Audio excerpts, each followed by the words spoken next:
What's up, guys? Welcome back to Newswave. Well, next week we do have that switch to event, so of course, hype is continuing to build online, but now something else is building online, the potential, believe it or not, for another Nintendo Direct. Some are floating this idea even for this week. Well, we're going to go over exactly what's happening with that here today.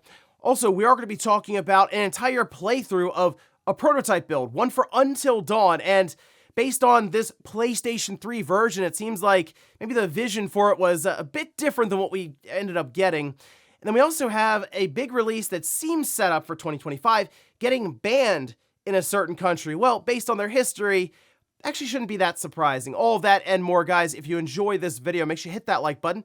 Helps out a ton. And if new here to the Spawnwave channel, make sure you subscribe down below. And of course, members for the channel do get Newswave early. If you would like to learn more about that, click the join button or the link in the description down below. And we're going to start today with Tony Hawk Pro Skater 3 and 4, which is set to come out in a few months over the summer. There have been some concerns around the idea that Bam Margera would be omitted from this release. And, well, of course, people looking forward maybe to what could be after this, that being some kind of take on the Underground series where you would need Bam Margera. Well, it appears he is making his way into 3 and 4, almost as a last-minute thing. We can see this posted up, though. This is over on VGC, who transcribed this from a live stream on the Live Club Skating podcast. And this is what they said. Well, here's what happened. This is from the co-host Roger Bagley. It says, the game was already done. Tony called up Activision and was like, hey, we're putting Bam in the thing. And they were like, hey, we can't. He goes, no, you're going to do it. And basically made them fly Bam back out there to get body scanned and everything else and get him back in the game. Then they realized, oh, this might be news that's not out there yet, though. Probably. I've told you guys before, many of these other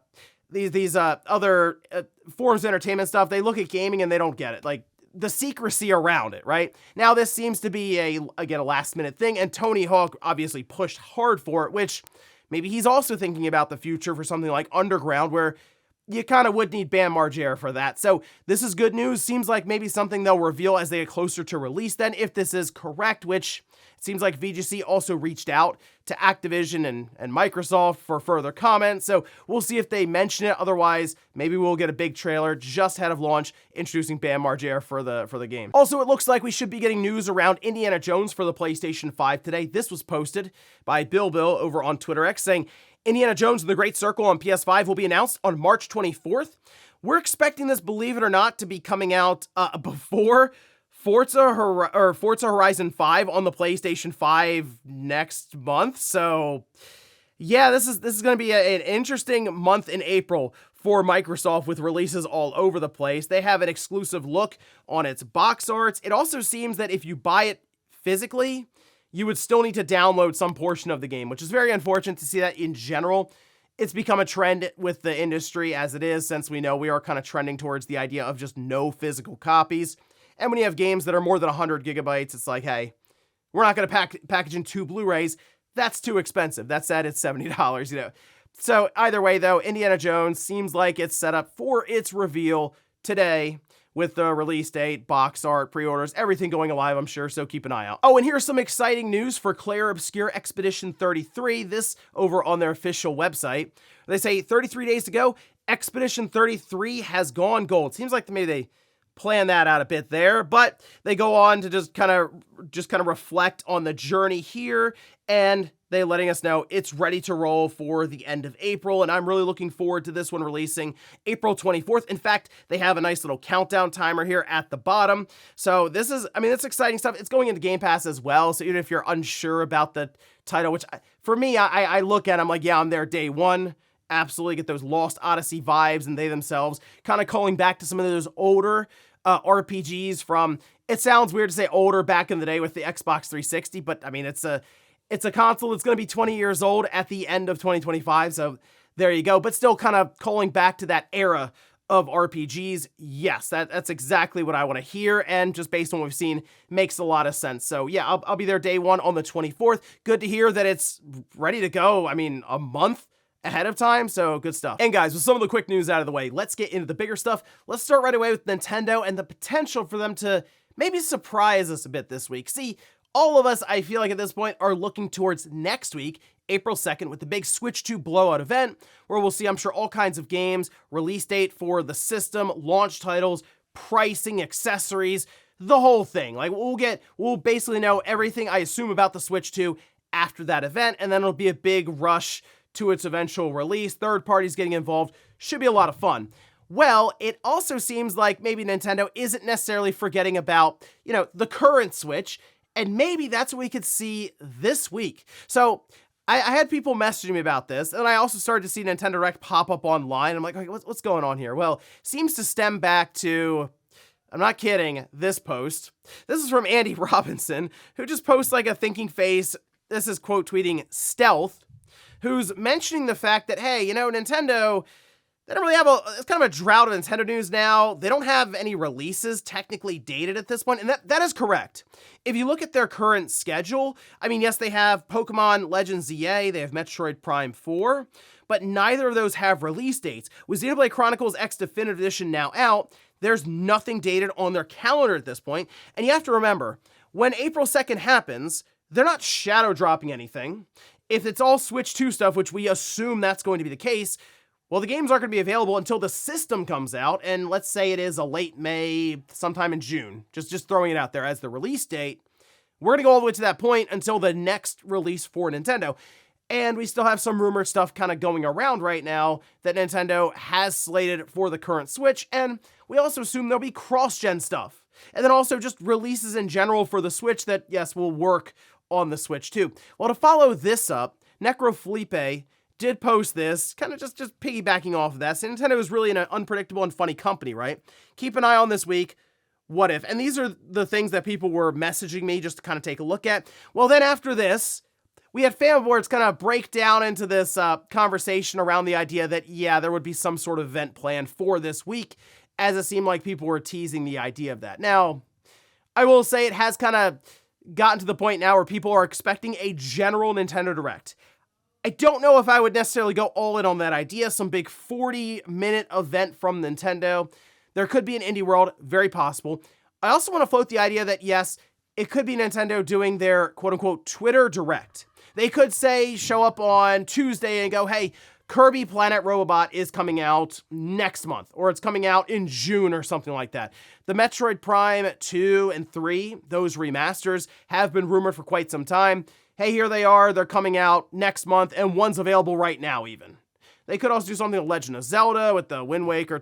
You get the idea. They can just drop them slowly over the course of this week and just set up the next couple of months as, of course, they start to shift focus to the Switch 2. And I think it's important to just remember that Nintendo, while they will have the Switch 2, of course, being a big focus to get that launch going, they're going to almost really have two systems that they can technically cater to for probably about a year and a half, maybe 2 years at this point, because they really won't hurt themselves announcing stuff currently for the Switch, because it's still going to work on the Switch 2, and they'll continue to sell it even into that system's life. So definitely keep an eye out for something from Nintendo this week. I don't know if I would expect a big blowout, massive event for the current system with games all over the place, but I wouldn't be shocked if they either had like a smaller partner direct, an indie world, or even just some announcements to make on Twitter as they set themselves up for the first half of this year, to kind of round that out into June when the Switch 2 does launch, and then of course it's full speed ahead for that. Next up, let's talk about a full playthrough that was posted online over the weekend for Until Dawn, and this is a prototype version that was originally designed for the PlayStation 3. Now, the game, when it was announced back in 2012, was supposed to be a PlayStation 3 game, but it did get moved to the PS4 and some other changes happened. For example, the PS3 playthrough you can watch right now on YouTube, it's like 4 hours long, is like completely done in first person mode outside of some different cinematics and stuff that they have kind of between gameplay moments. But like you can see some of it here, and then VGC also did an entire write-up about this game, including some of the press release quotes from back then, as the entire thing was supposed to be even used with the PlayStation Move controller, if you remember that thing. But like, again, you can see some of it, and you know what? It looks pretty good, I think anyway, for a PlayStation 3 game. And obviously when they moved to the PS4, they had a nice uptick in terms of visuals and stuff, and even just the presentation itself. But it does say use your motion controller as a torch to light up the shadows, tune radios, fire shotguns, solve puzzles, and more. So yeah, it would have been one of those PlayStation Move interactive style games. Now, when they also moved it to the PS4, they seemed to bring in likenesses of like well-known actors and actresses and stuff. So in this playthrough, they have some placeholder character models, it seems, but I'm not one that's like, oh yeah, I want the motion controls and stuff. This feels like it would have at least been somewhat interesting to experience, but I understand why they decided to move away from that, especially back, say, in like 2012, 2013 with the PS4 coming up and them clearly needing more time for development to shift that over to the more cinematic, true to regular controller form. And then also include some famous actors and actresses just to, I guess, take it to the next level. People do look back on Until Dawn as one of those, I don't want to say cult kind of classics. I feel like it was more popular than that. But after what we saw with the remake of it, and people are just going to question how much do we actually need that, didn't seem like it did well there. But hey, there's a movie coming up. Maybe it can catch on to the mainstream there. This is just an interesting piece of history that we can now view entirely with that playthrough of about 4 hours. So hey, check it out. I have a link down below in the sources. Next up, let's talk about Silent Hill F and how it appears it's actually been banned in Australia. This we can see over on Games Radar, where they say the Australian government has released its own rating for the upcoming horror game, that being RC, which is refused classification. This means that without changes to the game's content, it won't be released in Australia. Now, this isn't the first time that this has happened to the Silent Hill franchise. Back in 2008, it was noted that Homecoming also went through a similar situation here. But if you just look on Wikipedia, there's an entire Wikipedia page that's dedicated to games that have been banned in Australia and some of the outcomes for it. So what I mean by that is you can make changes and then have it resubmitted and then maybe get a rating of like 18 plus even, or 15 plus, so that you can get through the ratings process and of course be able to sell the game there. Doesn't happen for all titles. For example, right now they have, what do they have? Hunter x Hunter, that's currently been refused classification. Blade Runner Enhanced Edition, that has been banned there in Australia, and it seems like it's usually for various reasons, and they're all listed here, but this goes back into the 90s. So this isn't an uncommon thing in Australia. The one that I thought was really funny was South Park: The Stick of Truth, and this just kind of reminds me of this happening here, where I will say one of the characters gets probed by aliens. So in order to get around that, what they did was they released a version for Australia that replaces the scenes with a card of a koala crying humorously, explaining what's been cut out. So again, the guys over at South Park, the writers and stuff, hey, they at least come up with ways, tongue-in-cheek humor to kind of make light of the situation there.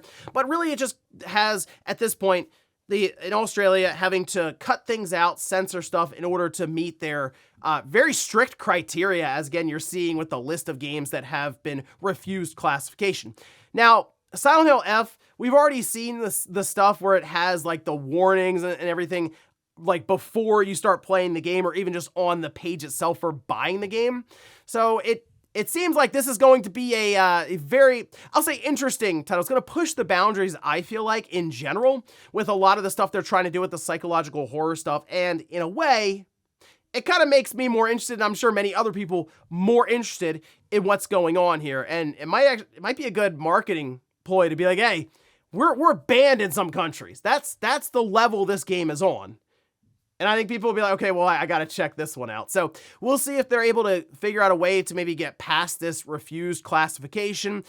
Usually by changing a few things up, censoring some stuff, yes, but then maybe be able to just skate by enough to keep hopefully as much of the original vision intact. And in our last bit of news, let's talk about God of War, as we did have the 20th anniversary events and they had a panel and everything this past weekend. But leading into that, there was a lot of hopes and dreams that there would be a God of War remaster collection. And a lot of that's just from rumors and stuff getting thrown around. And even like Jeff Grubb, for example, had been kind of talking about this, and turns out it wasn't at the panel. Well, I guess there's still hope for maybe this being a thing down the road.